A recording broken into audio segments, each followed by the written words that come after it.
오늘 본문은 그런즉 그렇게 시작합니다. 31절을 보면 그런즉 이 일에 대하여 우리가 무슨 말 하리요.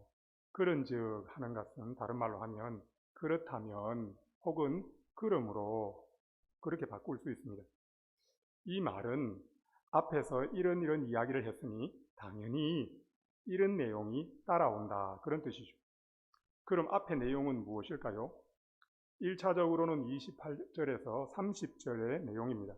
28절을 보면 하나님을 사랑하는 자 곧 그 뜻대로 부르심을 입은 자들에게는 모든 것이 합력하여 선을 이루느니라. 그리고 29절에서 30절에서 바울은 하나님께서 사랑하셔서 영원전에 그리스도 안에서 택하시고 때가 되어 복음으로 부르시고 예수 그리스도의 십자가 대속을 믿는 믿음을 보시고 의롭다 하신 자를 하나님께서 영화롭게 하신다, 그렇게 말씀하셨습니다. 하나님께서 사랑하신 자, 곧 하나님께서 그 뜻대로 부르신 자에게는 반드시 그 구원을 하나님께서 완성하십니다. 구원받은 하나님의 백성이 이 땅에서 살 때에 어려움과 환난이 없는 것이 아닙니다. 그러나 사도 바울은 38절에서 이렇게 말합니다. 내가 확신하노니. 사도 바울이 확신한 것이 무엇입니까? 여러 어려움과 환난이 있지만 우리를 그리스도 예수 안에 있는 하나님의 사랑에서 끊을 수 있는 것이 아무것도 없다는 것입니다. 다른 말로 하면 성도의 구원은 영원히 안전하다는 것입니다. 왜 안전할까요? 하나님이 우리를 사랑하셨고 택하셨고 부르셨고 의롭다 하셨고 또한 영화롭게 하실 것이기 때문입니다. 그러나 31절에 이 그런즉이라는 말은 28절에서 30절의 결론만은 아닙니다. 로마서 1장 1절에서 8장 30절까지의 결론이기도 합니다. 그렇기 때문에 바울은 예수 그리스도를 믿어 의롭다함을 받은 자신의 구원과 우리의 구원의 안전함에 대해서 내가 확신하노니, 그렇게 말하는 것입니다. 우리의 구원이 전능하신 삼위 하나님의 역사이기 때문에 영원히 안전합니다. 이 하나님의 구원을 막을 수 있는 그 어떤 것도 없습니다. 오늘 이 설교를 통해서 이곳에 있는 우리 모두가 이 확신 안에 거할 수 있기를 바랍니다. 바울은 로마서를 시작하면서 하나님의 복음에 대해서 말합니다. 하나님의 복음은 하나님의 아들에 관한 것입니다. 하나님의 아들은 이 땅에 사람의 몸을 입고 오신 제2위 성자 하나님이시며 십자가의 죽음과 부활로 하나님의 구원을 완성하신 우리 주 예수 그리스도이십니다. 사도는 이 복음을 모든 믿는 자에게 구원을 주시는 하나님의 능력이라 그렇게 말합니다. 이 복음이신 예수 그리스도를 믿는 믿음으로 구원받으면 유대인이나 헬라인 즉 이방인의 차별이 없습니다. 누구든지 복음이신 예수 그리스도를 믿으면 구원받습니다. 복음 선포만이 죄인을 구원하고 하나님 백성 되게 합니다. 복음이 선포되면 성령께서 역사하셔서 죄로 죽은 영혼을 살리시고 새 사람이 되게 합니다. 또한 새 사람이 된 사람도 복음 선포를 통해서 변합니다. 그리스도인이 그리스도인으로 사는 것도 그리스도의 은혜로만 가능합니다. 그럼 왜 복음이 하나님의 복음이어야 하고 하나님의 아들께서 인간이 되셔서 십자가에 죽으시고 부활하셔야만 했을까요? 인간의 죄 때문입니다. 성경은 이방인들뿐만 아니라 세상에서 유일한 하나님의 백성이었던 구약 이스라엘 백성들까지도 모두 죄인이었다고 선언합니다. 로마서 3장 9절을 보면 유대인이나 헬라인이나 다 죄 아래에 있다고 우리가 이미 선언하였느니라. 그럼 유대인은 어떻게 죄인인 줄 압니까? 그들은 하나님께서 주신 율법을 통해서입니다. 십계명으로 대표되는 도덕법을 통해서 자신이 죄인임을 깨달았습니다. 거룩하고 의로우신 하나님의 법을 죄인은 그 누구도 온전하게 지킬 수 없습니다. 그러니까 율법이 선포될 때마다 자기가 죄인인 것을 깨닫게 되는 것이죠.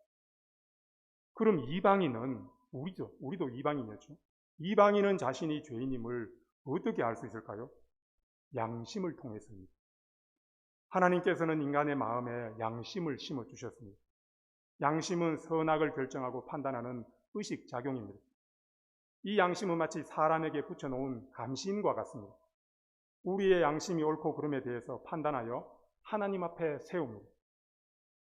그래서 바른 것을 결정하고 행하면 양심이 평안합니다.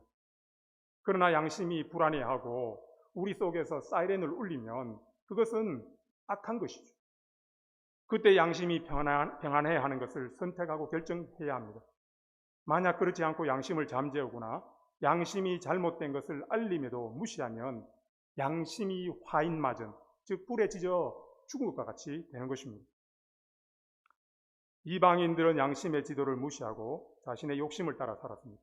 그 결과 그들은 하나님 아닌 피조물을 하나님처럼 섬겼습니다. 우상을 섬기니 필연적으로 성적인 타락이 일어나 동성애가 일어났습니다. 지금 우리나라와 세계에서 일어나는 동성애는 사람들이 하나님을 버리고 우상을 섬긴 것에 대한 필연적인 결과입니다. 그리고 사람들은 마음의 정욕을 따라 죄라는 죄는 다 짓고 살게 되었습니다. 로마서 1장 29절에서 31절을 보면 곧 모든 불의, 추악, 탐욕, 악의가 가득한 자요, 시기, 살인, 분쟁, 사기, 악독이 가득한 자요, 수군수군하는 자요, 비방하는 자요, 하나님께서 미워하시는 자요, 능욕하는 자요, 교만한 자요, 자랑하는 자요, 악을 도모하는 자요, 부모를 거역하는 자요, 우매한 자요, 배약하는 자요, 무정한 자요, 무자비한 자라. 오늘날 TV와 신문, 인터넷 뉴스에서 늘 보는 죄악들이죠. 결국 이것이 하나님을 버리고 자기 욕심을 따라 산 인간의 결과입니다. 그런데 더욱 충격적인 말씀은 마지막 32절에 나옵니다. 그들이 이 같은 일을 행하는 자는 사형에 해당한다고 하나님께서 정하심을 알고도 어떻게 합니까? 양심을 통해서 압니다. 불신자들도 양심을 통해서 죄를 범하면 죽음이다 하는 것을 압니다. 자기들만 행할 뿐만 아니라 또한 그런 일을 행하는 자를 옳다 하느니라. 유대인이든 이방인이든 모두가 어떤 상태입니까? 로마서 3장 11절에서 12절을 보면 기록된 바 의인은 없나니 하나도 없으며 깨닫는 자도 없고 하나님을 찾는 자도 없고 다 치우쳐 함께 무익하게 되고 선을 행하는 자는 없나니 하나도 없도다. 이것이 이방인이든 유대인이든 죄 아래 있는 인간의 비참한 실상입니다. 그리고 죄인의 결국은 모두가 하나님의 진노와 저주 아래 죽어 영원한 멸망입니다. 그럼 이런 죄는 어디서 시작되었습니까? 인류의 조상인 아담으로부터 시작되었습니다.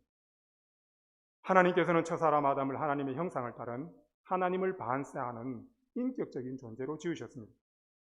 인격이란 실체의 표현입니다. 이 말을 잘 기억하셔야 됩니다.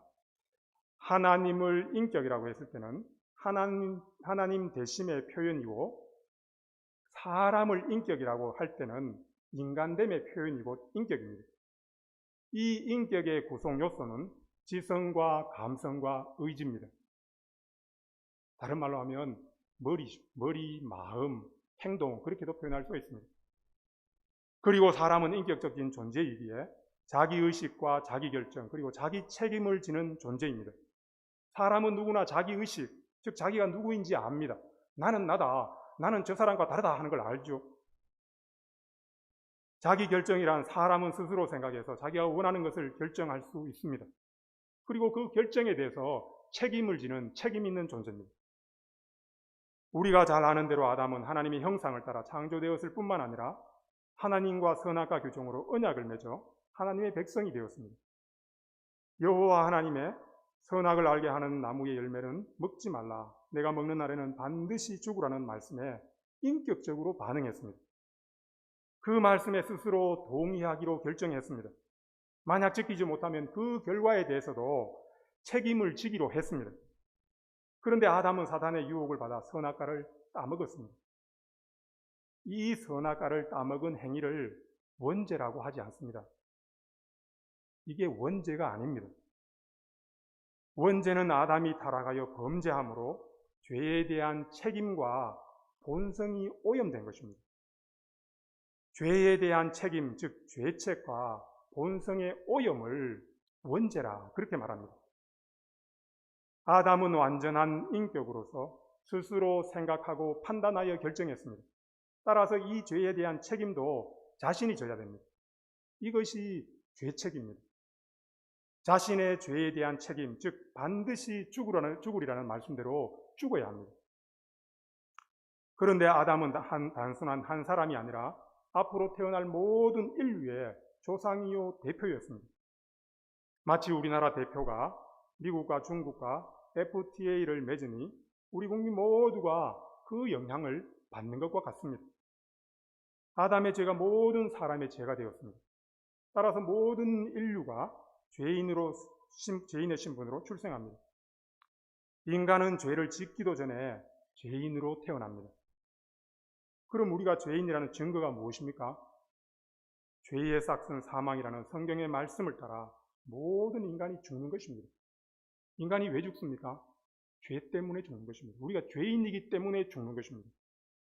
심지어 갓 태어나 죄를 지을 기회가 없는 아이도 죽습니다. 그도 죄인이기 때문입니다.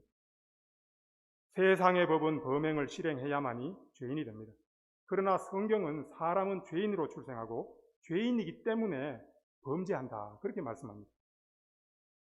원죄의 죄책의 결과 인류는 온갖 질병과 고통에 시달리다가 고통 중에 죽어갑니다. 그리고 영원한 형벌인 지옥의 고통에 빠지는 것이 인류의 운명입니다. 이것이 인류의 대표 아담이 죄를 지음으로 인한 죄에 대한 책임, 즉 죄책의 전가입니다. 모든 인류가 죽는 것이 바로 이 죄책 때문입니다. 또한 인간의 본성이 전적으로 부패했습니다. 오염되었습니다. 하나님께서 원래 주신 창조 시에 순전하고 아름답고 고상하고 탁월한 능력들은 사라지고 우리 속에서 계속해서 죄악이 흘러나옵니다. 인간은 가만히 두어도 그 마음속에서 더러운 오물과 같은 죄가 솟아나옵니다. 하나님께서 심어두신 종교의 씨앗이 있음에도 불구하고 하나님을 찾지 않고 우상을 섬깁니다. 선을 추구하기보다 악을 추구합니다. 이런 인간의 최종 목표가 무엇일까요? 자기 자신입니다. 오늘날 불신자들이 원하는 것은 기독교에서 말하는 하나님을 없애고 인간이 하나님이 되는 것입니다. 창조주 하나님, 죄에 대해서 진노하시는 하나님, 최후의 심판으로 죄인을 영원한 형벌에 처하는 하나님을 없애버리려고 합니다. 그리고 인간이 하나님이 되어 이 세상을 마음대로 하려고 합니다. 이렇게 원죄라고 하면 죄책과 오염을 말합니다. 인간은 모두가 죄책을 지은, 즉 죽음을 선고받은 죄인의 신분으로 태어나서 부패한 본성 때문에 죄를 지으며 삽니다. 그리고 그 결국은 영원한 멸망입니다. 이것이 모든 인류의 비참한 운명입니다. 여기서 로마서 3장 21절은 위대한 전환을 이야기합니다. 우리말 성경은 이렇게 되어 있습니다. 이제는 율법에 의해 하나님의 한 의가 나타났으니. 그러나 성경 원문은 그러나로 시작합니다. 그러나 지금까지는 절망적인 이야기를 했죠. 모든 인간, 유대인, 이방인은 할 것 없이 모두가 죄인이라서 다 죽어 멸망한다, 그렇게 했습니다. 그러나 3장 21절에서 뭐라고 말합니까? 소망이 있다는 것이죠. 그러나 이제는 율법에 의해 하나님의 한 의가 나타났다, 그렇게 말합니다. 바로 하나님이 마련하신 구원이신 예수 그리스도이십니다. 때가 참에 하나님께서 그 아들을 처녀 마리아의 몸을 통해서 이 땅에 보내셨습니다. 예수님은 처녀 마리아의 몸에 성령으로 잉태되심으로 마리아로부터 죄를 전가받지 않으시고 죄가 없는 참 사람이 되셨습니다. 따라서 예수님은 참 하나님이시면서 참 사람이 되셨습니다. 예수님은 제사장이 사역을 시작하는 나이인 약 30세가 되었을 때 세례 요한에게 세례를 받으시고 천국 복음을 전하기 시작하셨습니다. 예수님은 갈릴리 호수를 중심으로 해서 12명의 제자를 부르셔서 함께 있게 하셨으며 장차 복음을 전할 사도들로 준비시키셨습니다. 예수님은 예수님 자신에게 이미 임한 하나님 나라를 선포하셨습니다. 회개하라, 천국이 가까이 왔다, 이렇게 되는데 실제로는 왔답니다. 그리고 천국이 이미 임한 증거로 귀신을 쫓아내시며 병든 자를 고치시고 죽은 자를 살리기까지 하셨습니다. 또한 예수님은 중풍병자 치유 사건에서 중풍병자를 향해 내 죄사함을 받았느니라, 그렇게 말씀하셨습니다. 이는 예수님께서 죄를 사하는 권세가 있는 하나님이시라, 그런 뜻이죠. 예수님은 참 사람이셨지만 또한 그분은 하나님이셨습니다. 예수님은 공생의 말기에 가이사랴 빌립보 지방에서 베드로의 주는 그리스도시요 살아계신 하나님의 아들이시니다 라는 고백을 들으신 후 3번에 걸쳐서 장차 자신이 예루살렘에서 백성의 지도자들에 의해서 십자가에 죽으실 것과 3일 만에 부활하실 것을 말씀하셨습니다. 예수님은 자신이 바로 이 일을 위해서 오셨다, 그렇게 말씀하셨습니다. 마가복음 10장 45절을 보면 인자가 온 것은 섬김을 받으려 함이 아니라 도리어 섬기려 하고 자기 목숨을 많은 사람의 대속물로 주려 함이니라. 예수님은 하나님께서 작정하신 대로 십자가에 죽기 위해서 오셨습니다. 인자는 자기에 대하여 기록된 대로 가거니와 하나님께서는 인자가 되신 예수 그리스도의 피를 통해서 하나님의 백성의 죄를 속하사 그의 백성을 구원하시기로 하셨기 때문입니다. 디도서 2장 14절을 보면 그가 우리를 대신하여 자신을 주심은 모든 불법에서 우리를 속량하시고 우리를 깨끗하게 하사 선한 일을 열심히 하는 자기 백성이 되게 하려 하심이라. 예수님은 공생의 마지막 유월절 만찬에서 떡과 포도주를 가지고 새 언약을 맺으셨습니다. 받아서 먹으라, 이것은 내 몸이니라. 이것은 죄사함을 얻게 하려고 많은 사람을 위하여 흘리는 나의 피, 곧 언약의 피니라. 그렇게 하셨습니다. 이 최후의 만찬 후에 예수님께서 겟세마네 동산에 기도하러 가셨습니다. 하나님의 뜻에 죽기까지 온전히 순종하기 위해서 3번이나 피가 흐르기까지 간절히 기도하신 후에 배신자 가룟 유다가 이끌고 온 무리에 의해 체포되셨습니다. 그 새벽에 빌라도에게 신문을 받으셨고 로마 군병들의 조롱과 침뱉음과 매질과 채찍질을 당하셨습니다. 그리고 로마에 대한 반역죄로 정죄당해 자신이 달려 죽으실 십자가를 지고 골고다 언덕으로 나아가셨으며 그곳에서 2 죄수와 함께 십자가에 못 박혀 죽으셨습니다. 예수님은 십자가에 달려 고통 중에 죽어가시면서도 죄인들을 용서하셨으며 자신을 조롱하는 자들을 끝까지 참으시고 마지막으로 다 이루었다는 말씀과 함께 숨을 거두셨습니다. 이때 성전 안에 있던 휘장이 위에서 아래로 찢어졌습니다. 거룩하신 하나님께 나아가는 길을 막고 있던 죄의 담을 예수님께서 십자가에서 자신의 몸을 찢으심으로 허셨습니다. 이제 누구든지 예수 그리스도의 피를 믿으면 하나님께 나아갈 수 있습니다. 예수님은 그 피로서 죄인을 하나님과 화목하게 하셨습니다. 로마서 3장 25절을 보면 이 예수를 하나님이 그의 피로서 믿음으로 말미암는 화목제물로 세우셨습니다. 우리는 앞에서 원죄를 아담이 선악과를 따먹은 행위를 말하지 않는다고 했습니다. 원죄는 아담이 타락하여 범죄함으로 죄에 대한 책임과 본성이 오염된 것입니다. 죄에 대한 책임, 즉 죄책과 본성의 오염을 원죄라고 합니다. 모든 인간은 이 원죄를 아담으로부터 물려받아 죄책 때문에 죽고 또한 영원히 죽게 됩니다. 오염 때문에 모든 인간이 하나님을 찾지도 않을 뿐만 아니라 하나님이 기뻐하실 선한 것을 하지도 않습니다. 오직 자신을 위해서 악만 행하다가 죽습니다. 이것이 죄 아래 있는 인간의 실상입니다. 그러나 하나님의 복음이신 예수 그리스도, 죄인들을 구원하시기 위해서 하늘 영광을 버리고 죄인의 몸을 입고 오셔서 십자가에 죽고 부활하신 예수님을 믿기만 하면 우리는 구원을 받습니다. 하나님의 아들이 됩니다. 이 얼마나 놀라운 구원입니까? 원죄를 죄책과 오염으로 말했으니 우리의 구원도 이 2 방면으로 이루어집니다. 하나님께서는 예수 그리스도의 피 흘리심이 우리의 죄 때문을 믿는 우리의 믿음을 보시고 우리를 의롭다 하십니다. 즉 우리 죄를 용서하십니다. 이 칭의는 성부 하나님께서 예수 그리스도를 믿는 믿음을 보시고 우리를 의롭다고 여겨주시는 것입니다. 하나님께서 예수 그리스도를 믿는 믿음을 보시고 우리의 불법을 사하시고 우리의 티끌과 같은 많은 죄를 하나님께서 죄로 인정하지 않으시는 것입니다. 누구든지 주의 이름을 부르는 자는 구원을 받으리라, 그렇게 말했습니다. 이 칭의는 죄책을 없애는 것입니다. 하나님은 예수 믿는 자를 의롭다고 하십니다. 그는 이제 죄인의 신분이 아닙니다. 의인입니다. 이 칭의는 완전한 구원입니다. 종교개혁은 이 이신칭의의 진리를 재발견함으로 이루어졌습니다. 이 이신칭의에 분명하지 않으면 종교개혁 전 로마 교회로 돌아가는 것입니다. 예수 그리스도를 믿음으로 의롭게 됩니다. 예수 그리스도를 믿음으로 재용서받아 하나님의 아들이 되었습니다.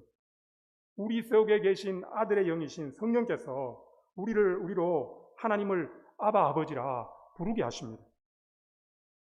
이 칭의로서 원죄의 죄책이 제거되었습니다. 사망에서 생명으로 옮겼습니다. 우리에게는 죄로 인한 정죄와 사망의 심판이 없습니다. 로마서 6장 11절을 보면 너희 자신을 죄에 대하여는 죽은 자요 그리스도 예수 안에서 하나님에 대하여는 살아있는 자로 여길지어다. 그렇게 말씀합니다. 예수 믿는 우리의 신분은 의인이요 하나님의 아들입니다. 그럼 우리는 실질적으로 의인이 정말 되었습니까? 우리 속에는 더 이상 죄가 없습니까? 우리는 더 이상 죄를 짓지 않고 거룩하게만 삽니까? 그렇지 않습니다. 우리 속에는 여전히 죄가 있습니다. 옛 사람이 남아서 강하게 활동하고 있습니다. 이는 마치 북한을 탈출한 탈북민이 신분상으로는 대한민국의 국민으로서 완전한 자유를 누리지만 그의 생각이나 말이나 행동에는 여전히 북한 주민으로서의 모습이 남아있어 한국에 살면서 평생 변해야 하는 것과 같습니다. 우리가 예수님을 믿고 거룩하고 의롭게 살고자 하지만 우리의 부패한 본성은 계속해서 우리를 죄 아래로 끌고 갑니다. 예수 믿어 의롭다 함을 받아 구원받은 성도의 신앙생활이 바로 이 싸움입니다. 우리 속에서 일어나는 이 싸움이 얼마나 격렬하고 고통스럽게 하는지 로마서 7장에서 사도 바울은 이렇게 고백합니다. 나는 육신에 속하여 죄 아래 팔렸도다. 이 말은 바울이 다메섹 도상에서 빛으로 찾아오신 부활하신 예수님을 만나기 전 유대교에 있을 때가 아니라 예수님을 믿고 난 이후 바울의 마음에서 일어나는 싸움을 말하는 것입니다. 내가 원하는 바 선은 행하지 아니하고 도리어 원하지 아니하는 바 악을 행하는도다. 만일 내가 원하지 아니하는 그것을 하면 이를 행하는 자는 내가 아니요 내 속에 거하는 죄니라. 그러므로 내가 한 법을 깨달았노니 곧 선을 행하기 원하는 나에게 악이 함께 있는 것이로다. 내 속사람으로는 하나님의 법을 즐거워하되 내 지체 속에서 한 다른 법이 내 마음의 법과 싸워 내 지체 속에 있는 죄의 법으로 나를 사로잡아가는 것을 보는도다. 오라 나는 공고한 사람이로다. 이 사망의 몸에서 누가 나를 건져내랴. 내 자신이 마음으로는 하나님의 법을 육신으로는 죄의 법을 섬기노라. 이 사도 바울의 고백과 탄식이 또한 예수님을 믿는 우리의 탄식과 고백이 아닙니까? 하나님만 믿고자 하고 하나님 한 분으로 만족하고자 하고 하나님을 힘써 더 알고자 하고 하나님 말씀에 즐거이 순종하고자 하고 하나님을 사랑하고 이웃을 사랑하고자 하고 예수님의 말씀처럼 나에게 죄를 지은 자를 7번씩 아니죠.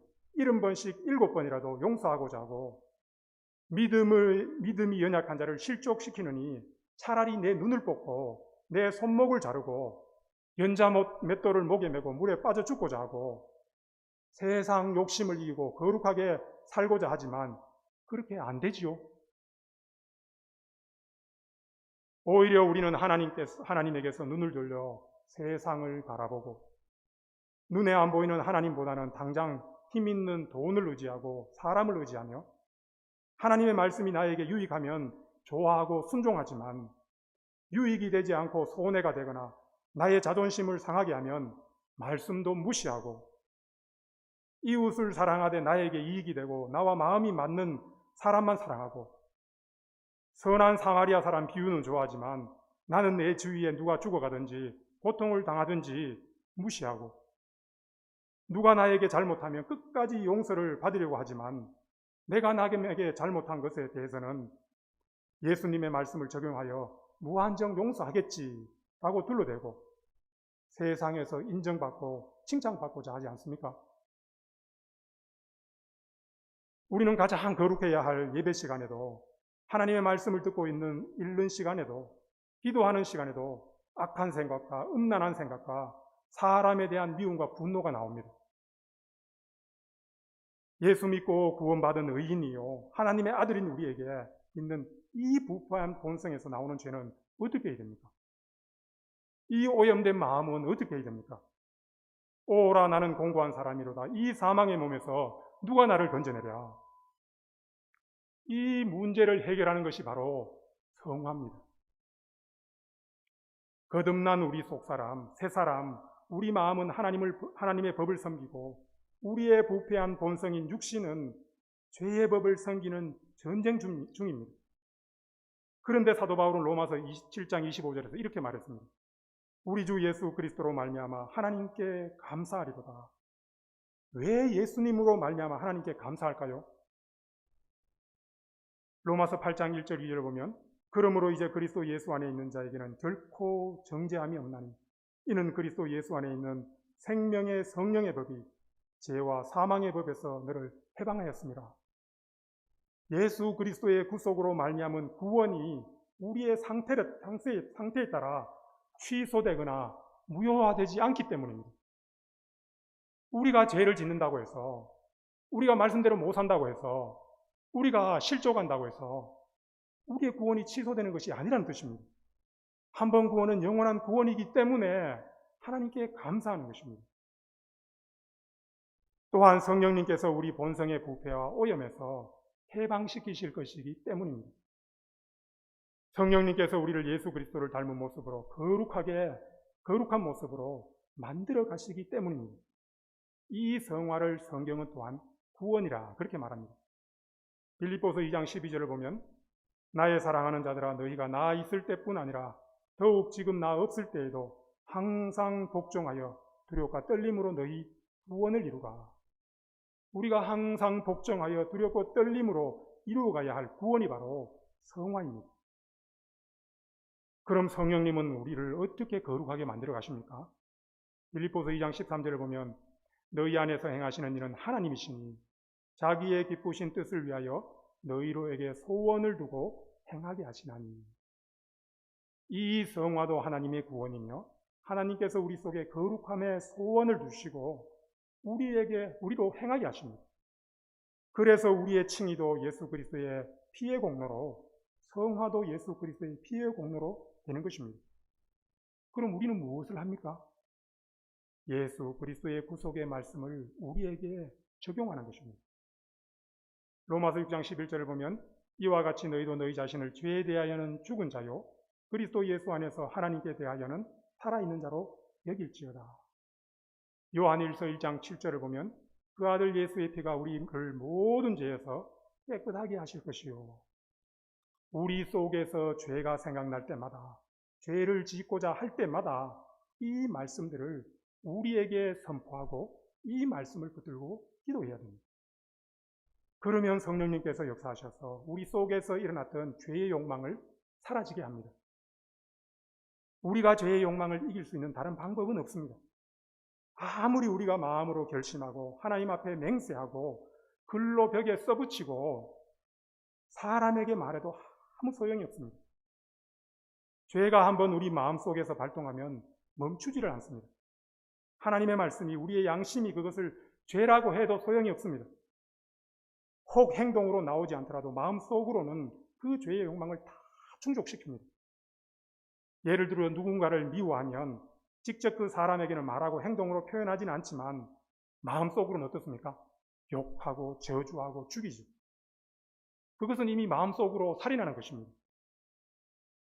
미움이 우리 속에서 나올 때에, 음란이 고개를 들 때에, 시기하는 마음이 들 때에, 욕심이 우리 마음에서 잉태할 때에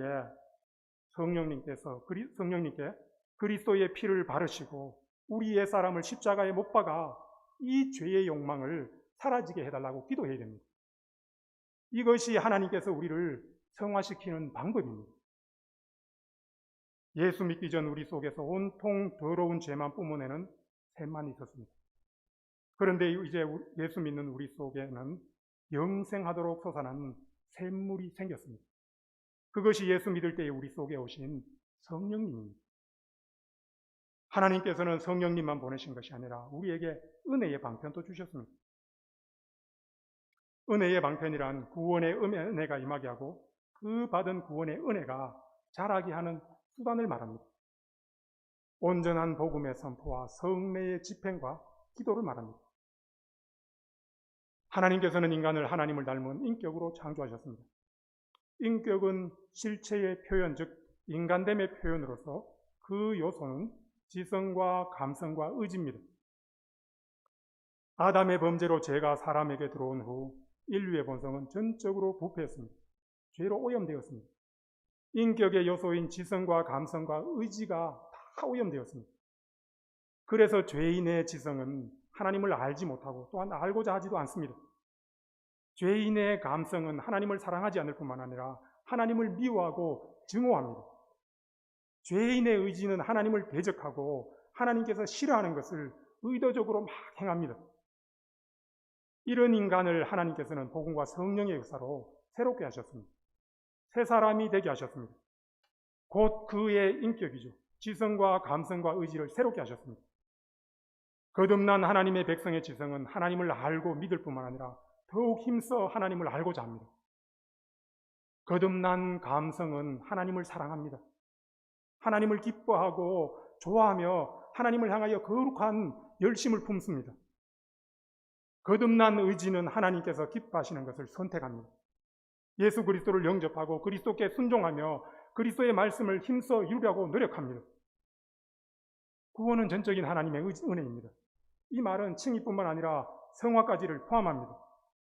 우리가 믿음을 고백하고 회개를 하며 성화에 힘쓰지만 은혜로 되는 것입니다. 그래서 은혜 위에 은혜인 것입니다. 모든 것이 은혜로 되는 것입니다. 우리는 구원의 은혜뿐만 아니라 구원받은 이후에도 죽을 때까지 은혜를 구하고 그 은혜로 사는 것입니다. 그래서 은혜의 방편인 말씀을 듣고 배우며 성찬에 참여하고 기도를 쉬지 않고 하는 것입니다. 우리가 하나님의 말씀인 성경을 통해서 삼위 하나님과 그 하나님께서 행하신 창조와 구속의 일을 알면 알수록 우리는 더욱 하나님께 감사하고 사랑하며 기뻐하고 즐거이 순종합니다.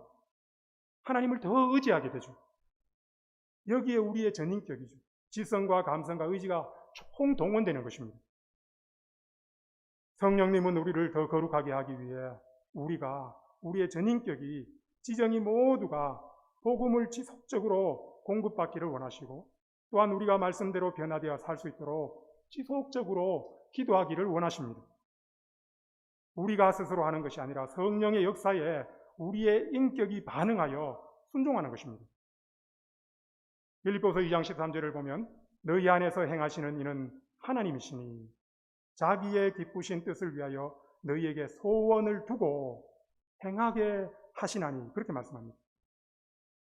우리는 거듭난 하나님의 백성이지만 우리 속에 있는 죄성은 여전히 거룩한 삶을 싫어하고 하나님께서 주신 은혜의 방편을 즐거이 사용할 수 없게 방해를 합니다. 만약 그렇지 않다면 사도 바울의 이런 탄식은 없어질 것입니다. 오호라 나는 공고한 사람이로다. 이 사망의 몸에서 누가 나를 건져내랴. 따라서 사람이 스스로 할 수 있는 것이 아닙니다. 하나님의 역사하심이 아니고 오직 사람이 스스로 하는 것이라면 성화를 위해 그리스도의 복음과 말씀을 지속적으로 접하고 말씀대로 살기 위한 은혜를 얻기 위해 기도할 사람은 아무도 없습니다. 왜요?